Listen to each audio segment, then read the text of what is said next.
Hello, I'm Esther Githu-Yuot. It's Thursday, November 24th. This is Africa 54.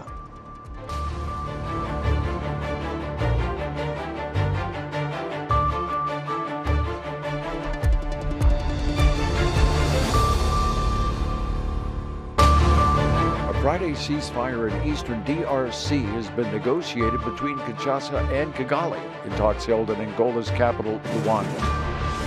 While Doha revels in the World Cup, VOA's Heather Murdoch reports on the plight of the migrant workers who built Qatar's sports facilities, especially those who died during construction. On this U.S. Thanksgiving holiday, refugees from around the world in the Washington area celebrate the day. All this and much more on today's Africa 54.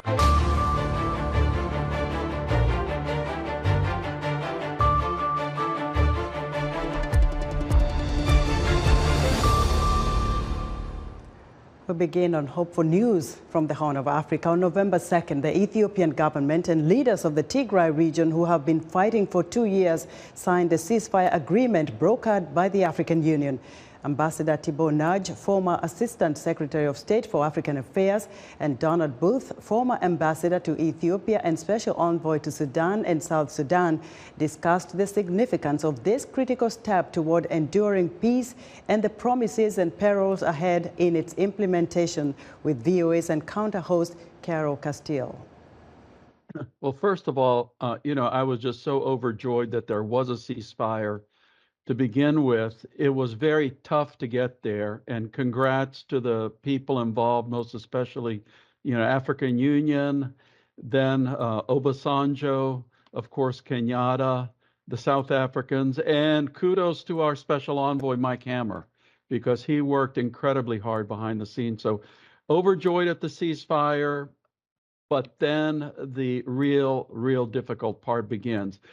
I was also quite relieved at the more recent meeting, which was in Nairobi on November 12th, where they've actually started now to come up with some of the implementation mechanisms. Most encouraging was the immediate establishment of a hotline, and then some of these deadlines that they have come out with. But I think, as my friend and colleague Don will talk about, the proof is going to be in the pudding. And there's some very difficult steps ahead. That's for sure, Ambassador Booth. The devil is in the details. And so what is your reaction and thoughts about what it will take for this to be more sustainable? Well, first of all, it's going to take the continued political will of both the Ethiopian government leadership and the Tigrayan leadership to implement what they have agreed on paper now. I was pleased that the humanitarian assistance, which is so desperately needed in Tigray and in contiguous regions that have been affected by the conflict, has begun to move in recent days, and that the agreement that was signed on November 12th on implementation has addressed on a number of key points. But I still see some major issues looming. One of the provisions calls for the disarmament and demobilization of Tigrayan forces to occur in conjunction with the withdrawal of all forces other than that of the Ethiopian National Defense Force, which would mean the withdrawal of Eritrean forces as well as ethnic militias from neighboring states, particularly from Amhara state. The Eritreans have, as far as I'm aware, remained completely silent on their intentions in this regard. And the issue of the Amhara withdrawing from the western part of what had been Tigray province, or the Tigrayans still considered to be Tigray province, is going to be another contentious issue that could indeed delay the disarmament process. I certainly hope not. I think the suffering that has been witnessed by the people of Tigray and the neighboring areas is such that the political leadership needs to get on with continuation of the cessation of hostilities and truly reaching a political solution. Well, turning back to you, Ambassador Naj, what do we know about the balance of forces between the government and TPLF. What does this moment tell you about that?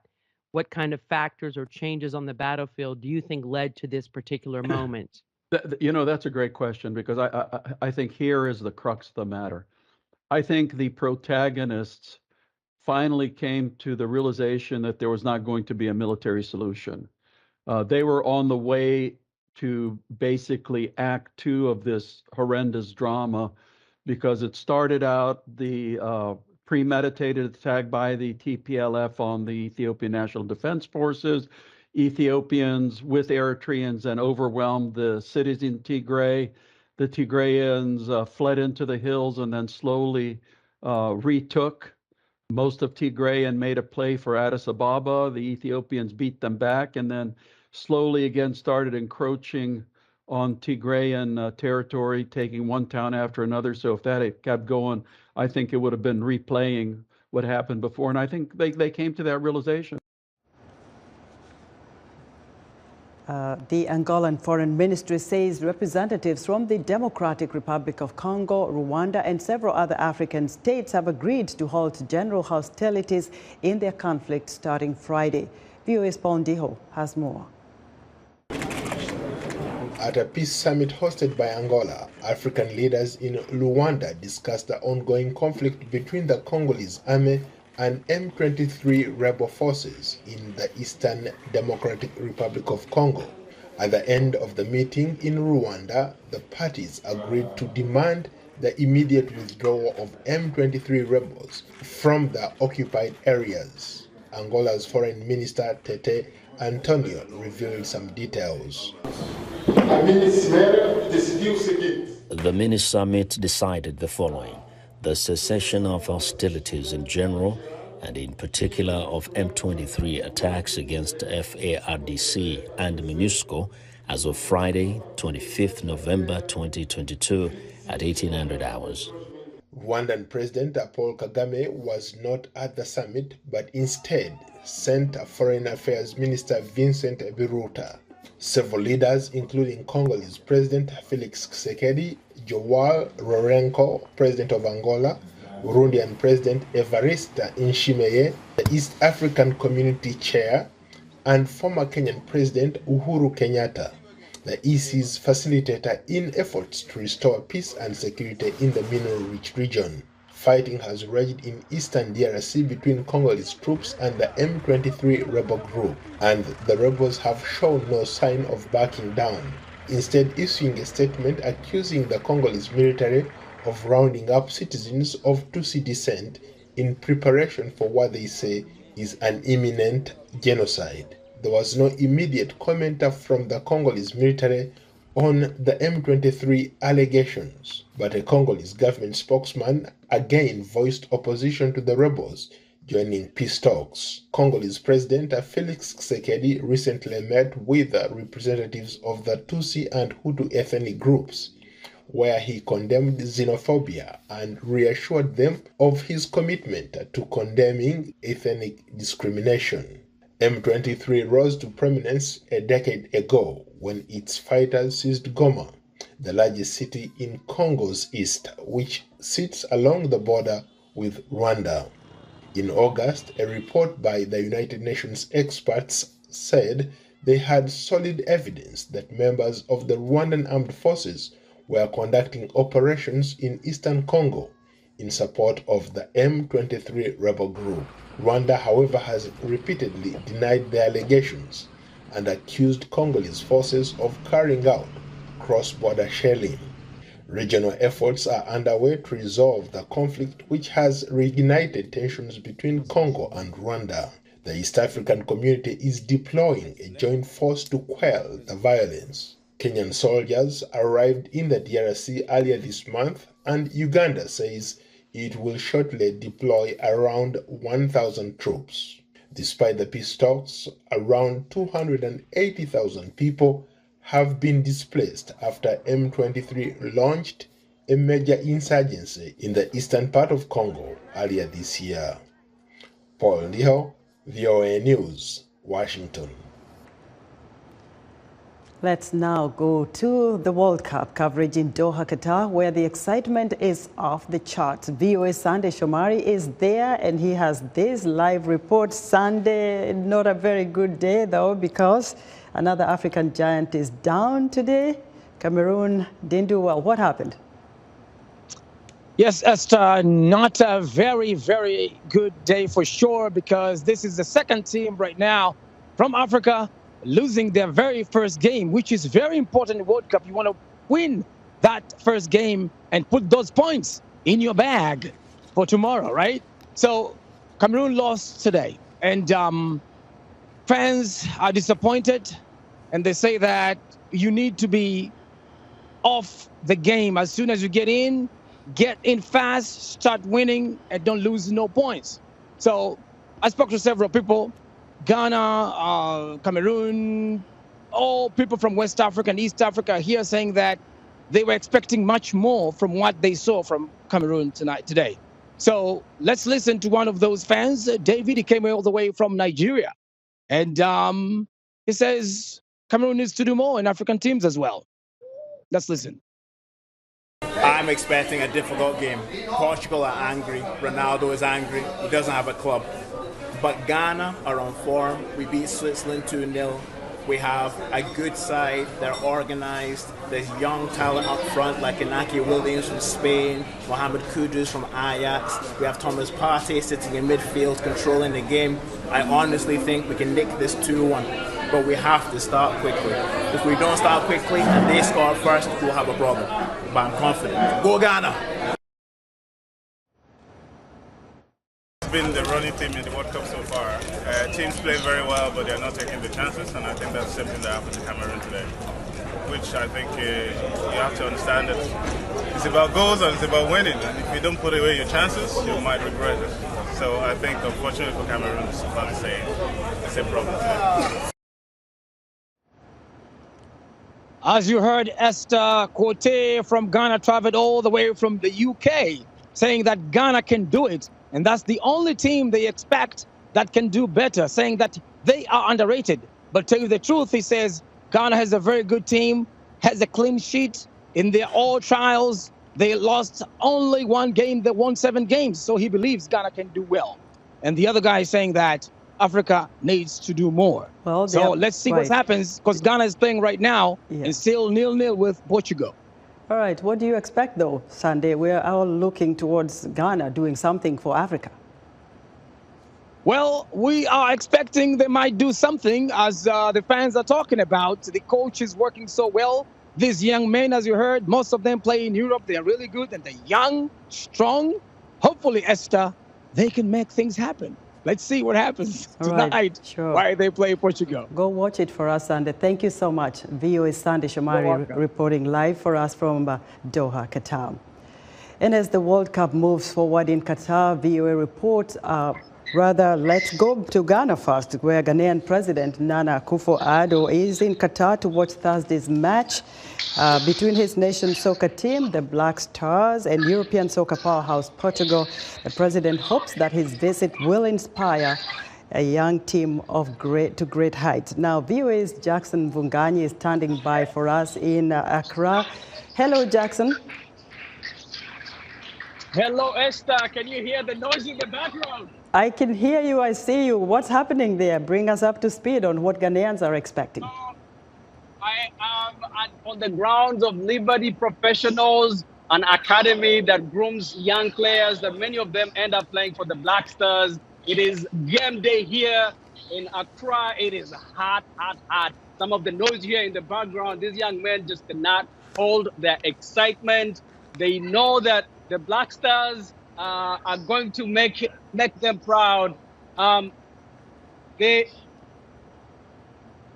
hear me, Esther? I don't know if I lost you. I can hear you. All right, I'm back. So yes, the energy is just exciting here in Accra, Ghana. In the background, the young players of Liberty Professionals Academy. They're watching the game. I'm watching the game with them. And here are some of the predictions around Accra of what the game is going to look like at the end today. Check it out.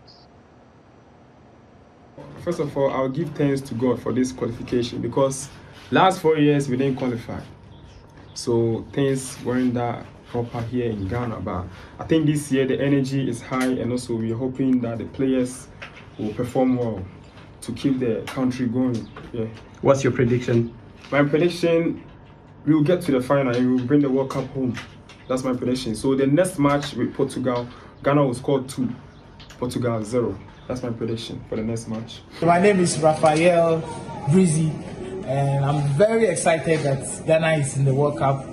And I wish Black Stars all the best. Today, Portugal is taking 3-1. I'm telling you. You understand? I think Ghana to win this World Cup. No fears. Thank you very much.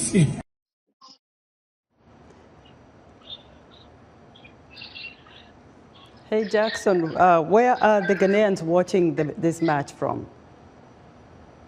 So there are viewing centers all around the city. Many bars are filled to capacity. The local sports association, in coordination with FIFA, set up some viewing centers in major cities like Takoradi and some here in Accra. But as you can tell, even in their households, when you're passing through the neighborhoods, the noise, people are congregated in living rooms, in compounds, and they're watching the game.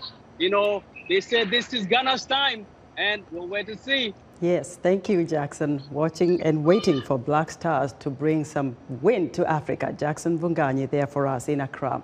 And as the World Cup moves forward in Qatar, VOA reports on the families of some of the thousands of migrant workers who died building Cup-related facilities over the past decade. They say they will never recover. VOA's Heather Murdoch has more from Danusha, Nepal.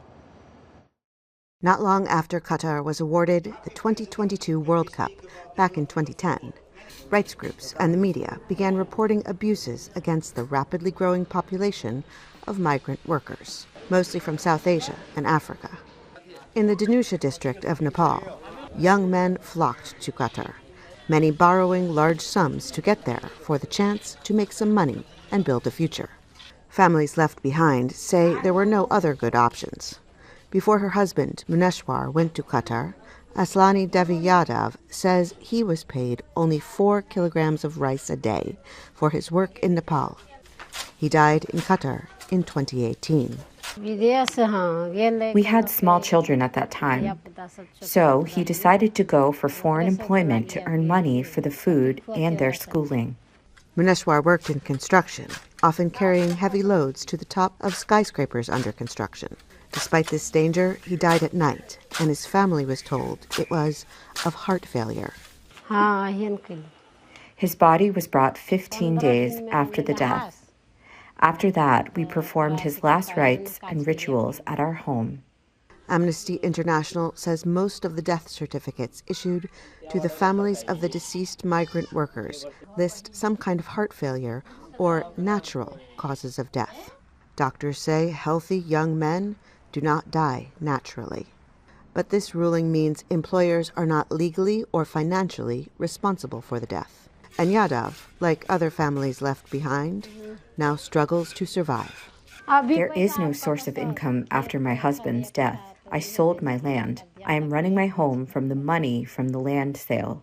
When that money is gone, Yadav says her children will have to work because she doesn't make enough money selling milk from her one buffalo to support the family. A 2021 Guardian newspaper investigation revealed that more than 6,500 migrant workers have died in Qatar since the World Cup was awarded. Qatari World Cup officials declined to be interviewed for this report. Heather Murdoch, VOA News, Danusha, Nepal. Still to come, a live musical performance by Jabari Exum, the choreographer who has performed in the Black Panther and Wakanda Forever films. We'll be back.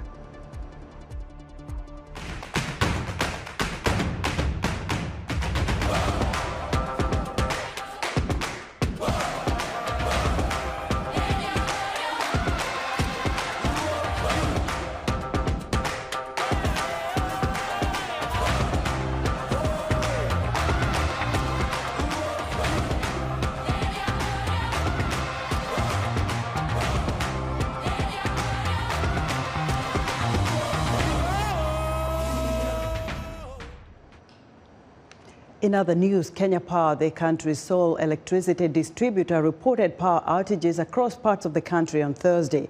The company did not say what caused the problem with its power grid. Prosecutors in the Comoros, an archipelago off Africa's east coast, are seeking a life sentence for former President Ahmed Abdallah Sambi, who was tried in absentia for high treason. Malawi Health Minister Kumbize Chiponda says a cholera outbreak which has spread across the country has killed nearly 300 people and infected over 9,000 since March, when the first case was reported. Refugees from around the world who resettled here in Washington gathered to celebrate their first Thanksgiving in the United States. VOA's Shanaz Nafis has the story. Until this morning. In their newly adopted country, the United States, hundreds of refugees from all parts of the world gathered in early November to celebrate Thanksgiving. Many of these refugees celebrated the annual holiday for the first time. And by coming here, I feel very proud and happy to be here with everyone, with so much diverse people. And I feel happy that I get to celebrate Thanksgiving with so many happy people.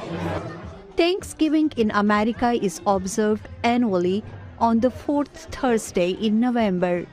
It celebrates a feast shared between English colonists in America and indigenous people in the early 1600s. Most Americans cook foods like roasted turkey, sweet potatoes and gravy while spending the holiday with friends and family. For some Afghan refugees, eating turkey was something new. I really enjoy it. The food was very good. It is the first time that I am eating turkey. To acquaint newcomers with American customs, the Ethiopian Community Development Council, or ECDC, one of the United States Refugees Resettlement Organizations, organized the event. Basically, we are sharing with them one of the American greatest holidays. And also, we are trying to bring the community that is hosting the refugees in our area together so that they can exchange food, they can exchange ideas, and they can exchange, each other's companionship. Meena Tareen has been in the U.S. since July 2022. She says that she is thankful to be in the U.S. after what she has gone through. And I would like to thank everyone today, especially in Thanksgiving Day, for supporting Afghans, for taking some of our Afghans from that misery that's happening in Afghanistan right now. Thousands of Afghans fled to the United States after the Taliban took over in August 2021. And most of the refugees here say they are thankful for that. Shanaz Nafis, VOA News, Washington. Now we have a special treat for you. Jabari Aksam, drama and choreographer for the Black Panther and Wakanda Forever films, joins us here in the studio to discuss how his drumming took a role in itself with the cast and film following the death of friend and college alum actor Chadwick Boseman. Hey, Jabari, welcome to Africa 54. How you doing? You're excited to be here. So we excited, are too. So excited. Tell us who Jabari is. Jabari is a hip-hop theater and a musician from Washington, D.C., born and raised in Southeast D.C., grew up in the cultural community, and who was inspired by a lot of people coming from West Africa and all of the characters in and out of D.C. My stage name is Jabari D.C. because I'm here to carry on the legacy of culture that I came through. When people hear Wakanda Forever, a Black Panther, it's a big deal. Yeah. How did you and the late Chadwick Boseman meet? We met in a cipher in a play called Rhyme Deferred. I was a part of something called the Freestyle Union. He was doing some play called Rhyme Deferred. I ended up coming to Howard, becoming a part of that play. We toured. He became my best friend mentor since I was 16, 17 years old. I was on him like white on rice. We did everything from write and read the Bible all the time and meditate and climb trees and mountains and until he became a superstar. And then he became a superstar. Oh yeah, big deal. And then he carried you along with him, right? Well, you know, I mean, he didn't carry me. We just walked through the door. I saw what he was doing. I said, I'm coming. He said, come. And we just did what we did. And we carried each other, truly. When did you know, I've hit it big. I'm Jabari, but I've hit it big. How did that happen? Slowly. Slowly. I called him one day. I was doing a gig on Independence Avenue, and I was like, so I forget what it was, but this was years before Black Panther. I was like, so what is it like you in LA? I mean, Denzel reading your scripts or what? He said, it is kind of like that. I said, you hopping up with Denzel now, huh? So this was before he even got Jackie Robinson. He was becoming picked up as a playwright. I was in Chicago one day, and they were doing one of the plays that he wrote that I initially did called Hieroglyphic Graffiti, because Chadwick was he was learning hieroglyphs and Hebrew and spoke all of those. Not fluently, but he was studying it. You know what? I want to hear you play. So do our viewers. They want to hear you play. They can see the drum. Yeah. What are you going to play for? Of course. Whatever you need me. I mean, I'm just playing. Hit it. I play. So. Let's do it. I played for them while they trained martial arts. All the martial arts training, I drummed for them while they did that. And I started off drumming for Chad. So.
T'Challa, hey Nakia,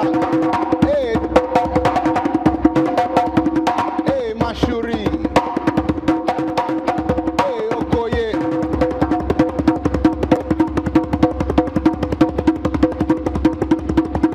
Talukan. Wakanda forever. Wakanda forever. Let me say goodbye, but then I want you to play before we end the show. Oh, Jabari. Thank you so much for that performance. That's Africa 54 today. Be sure to join us tomorrow. Quick. Play.